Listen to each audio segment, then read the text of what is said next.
GRPAA Advisors Alliance Annual Conference. I'm Meg. And I'm Brad. Welcome to the Millennial Report. Are you Meg? Yeah, not Meg. I'm Meg.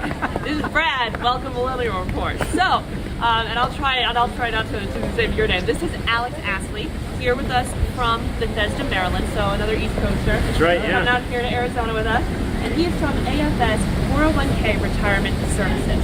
And he's another millennial. I am, yeah. Another millennial in the retirement industry. Absolutely, absolutely. How's the fire? Yeah, nice Keeping it and warm. warm? All right. There. We'll use the conversation too, because Our conversation is so much fire that we might not even need this. but it is beautiful here in Phoenix, Arizona. So you've been here the last couple of days. You know, a lot of millennials working in the industry. That's right. Yeah. Pretty Absolutely. impressive. You know, we're in an industry, financial services, that historically you think of as being kind of old school and archaic, but without question is one that, just like many others, is ripe for innovation and disruption. And so there's a lot of cool things happening in this marketplace. And this conference in particular is one that, you know, I'm here as a way to just work and collaborate with some of the best minds and thought leaders in the industry, how we create better retirement plans for the future, for millennials in particular. Very cool, and very weird to say the millennial retiree. But you know, we've been talking a lot about that today. So, and you've been in this industry for some time now, right?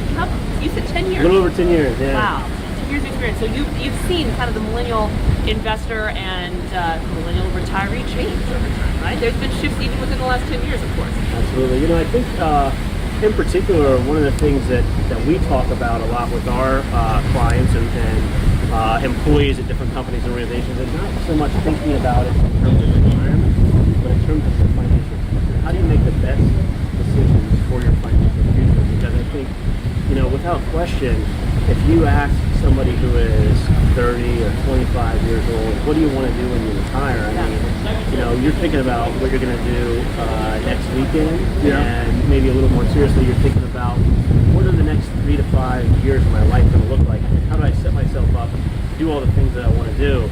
And so I think it's, you know, a little bit of a disservice if we say, oh, you got to plan for your retirement that's 30 or 40 years away. That's where you lose people. Yeah. And so thinking about it as, how do you make decisions for your financial future, which are going to include a lot of big milestones in your life, is one of the trends in this industry that's reshaping the way products, services, and advice are delivered to the workforce, which is, you know, a growing portion of those folks are millennials. Yeah, gotcha. And how do you help them choose that answer? Is that something that you guys focus on and workshop on your own, you know, in approaching your clients? Yeah, you know, without question, it's a big area of focus for us. And I think one of the benefits of having been in this industry for the last 10 plus years is that in that time, my colleagues and I at our firm had the chance to sit down one-on-one with over 10,000 people and really get to understand in that period what are the biggest needs, challenges, and drivers, and how they think about money every single day. With respect to the 401k or 403b plan they have at their workplace, in addition to all the other financial aspects of their life. Yeah. And so the way we deliver that type of guidance today is around helping people. We have this tagline, if you will, in our firm, which is, we want you to enjoy your life, all of it. So we help make complex retirement plans simple. Oh, that's hot. That's nice. Yeah. So, so that's who we are, and we every decision we make as an organization and how we provide guidance and counsel to companies and employees is really centered in that tagline, it's centered in that mission. And so, in enjoying your life, you know, I think it's about how you make decisions and maybe sacrifices today for your financial future. Again, not necessarily for 45 years from now, 40 years from now, but for the goals you have in your financial future. And I think the industry in particular has historically done a bad job at helping people think that way, because we've, you know, had these ideas, all you got to do is save 15% of your pay, and you'll be able to retire when you want to, how you want to. Well, if I'm somebody who's just getting started and I'm juggling student loan debt and maybe credit card expenses, and where am I going to live, and how am I going to afford rent in a metropolitan area, you know, saving 15% of my pay for something 40 years away is a little bit insulting to hear it that way. Yeah. So we think about it in really 3 buckets: saving for an emergency, saving for your goals, and saving for your long term. Helping instill that behavior at the start of your career and say, we're going to help you make wise financial decisions for your entire life. around these three buckets, these three concepts, right? So goals could be, at one point in my future, I want to be able to buy a car, or I want to go from renting to buy a house, or I want to take a trip, somewhere exciting. I want to have these experiences. So how do you make financial plans and the steps to actually make those things happen? And so if you identify savings across these three buckets and are going into each of those at all points in your life, you can ensure that you enjoy your life today, right? By getting Starbucks or whatever it is that makes you happy today. Big show stuff. Yep.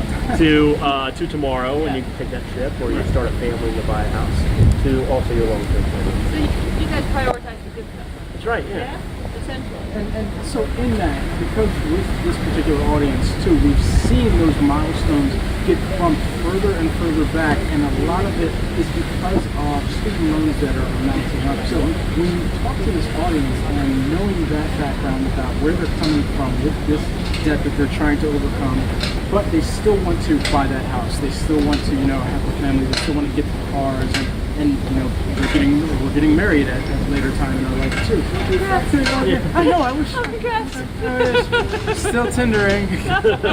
But anyway. Once you get past the tendering. Yeah. Once I get past that, and I get to the house, and I'm looking to finally be able to see myself in a position where I say, you know what, I could retire at X age. Knowing all of this, where is square one that you start out with somebody if they're in my shoes? I think, it's a great question. For me, I believe square one is having that first sort of holistic look at your financial picture and understanding where everything sits today. Is that something that you guys do, or should they be coming to the table? So I think it's something that takes a little bit of preparation, right, and commitment, but ultimately most people, whether it's a millennial or Gen X or baby boomer, they don't know, they're as confused or lost around their financial picture as anybody, and most people admittedly so, and to the point where it's almost fearful to have that first conversation.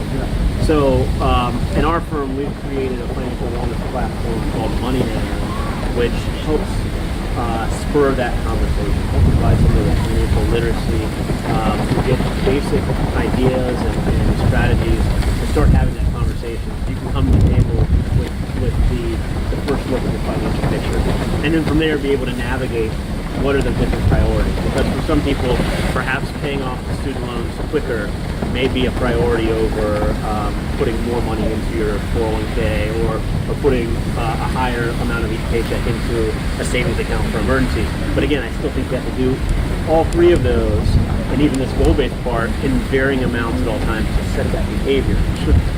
But looking at your financial picture and then identifying what is most prudent, right? If you're in student loans that are fixed rate loans and at a low interest rate, it might not make sense to accelerate paying that off from a financial perspective as much as it makes sense and makes you feel more comfortable from a psychological perspective, right? Yeah. So having to navigate all those things is complicated, right? And most people don't have the time or the interest and inclination to do that. So we want to make that as easy as possible. And but that first sort of assessment of identifying where you are today and where you want to be in a year and 3 years and 5 years and 10 years is a good starting point to then pull the various levers of prioritization. So given that we're a generation then that is one of instant gratification, we want things we want when we want them, the way we want them, and delivered on a silver platter as well, or to our door if you can via Seamless or whatever. So knowing that, how do you kind of gratify your customers that you work with, and also kind of lead in with we're this positive vibe mindset all the time. Only positive vibes. It's all we want, positive vibes. But when do you figure out how to get real with somebody and make them comfortable so that they can walk into that setting knowing that they're going to walk out with better strategic direction for their future finances? Yeah. I mean, man, that's a subtle art, right? I think that's his number one goal. I think that's a subtle conversation, because I think in the bedrock of when we're providing guidance and advice is really enjoying it in a way that's inspiring and uplifting. Because again, if I tell you, hey, Brad, you need to save 15% of pay to be able to retire and you're saving 3%. You're gonna get this. You're like, you want me to yeah. I need to increase that 5 times what I'm doing already. It's not going to happen. You've already shut down, right? Yeah. I might as well have just said it's impossible. So how do we create the conversation in an inspiring, uplifting way while still being real with you? Yeah. And identifying what needs to be done. Yeah. I think the other part of it is how do you provide the gratification? I'll actually take a little bit of exception with what you said that the millennial cohort is this instant gratification. I think that's just consumers today, right? I mean, think about social media, for example. Let's think about Facebook. Thank you for Right? defending the millennial. Yeah, by the I know, way. right? Thank you. Not everybody does that on this show. I think there's more of our parents and grandparents that want to get the likes and the comments on their Facebook feeds than millennials do because of the because it's fun and it creates that instant feedback of somebody liked something I did. So I doing better in college. Yeah, I think that goes across all generational cohorts. That just our society today, because of the spur and innovation with technology, has created a consumer that wants things now. They want that instant gratification. So how do you create that in something that is so long term? I think part of it is shaping the conversation, the outcome. There's a whole book of sort of methodology around gamification, right? And how we create positive behaviors by gamifying the experience, right? If I tell you that the average person your age has $50,000 already saved for retirement, but the top 10% have $100,000, you might say, I want to be at the top 10%, right? If I shape it another way and I say, hey, if you put away X dollars today, that trip to Bora Bora is only 18 months away. Okay. Now you're like, all right, I can start to see the waves and the beach and all that sort of stuff. It makes it a much more gratifying experience much quicker. So you're instilling micro visions within them so that they can be able to get to those checkpoints in order to see a broader picture. Much more eloquently than I just said that. Yeah, no, we got there. We got there. We got there. Teamwork makes the dream work. And we love talking gamification. Yeah. But let's did that follow that summary right there? Let's cut it there, right? Yeah, absolutely. All right. Well, thank Cool. you so much. Thank you for guys. joining It's been us great. today, Yeah, Alex. Absolutely.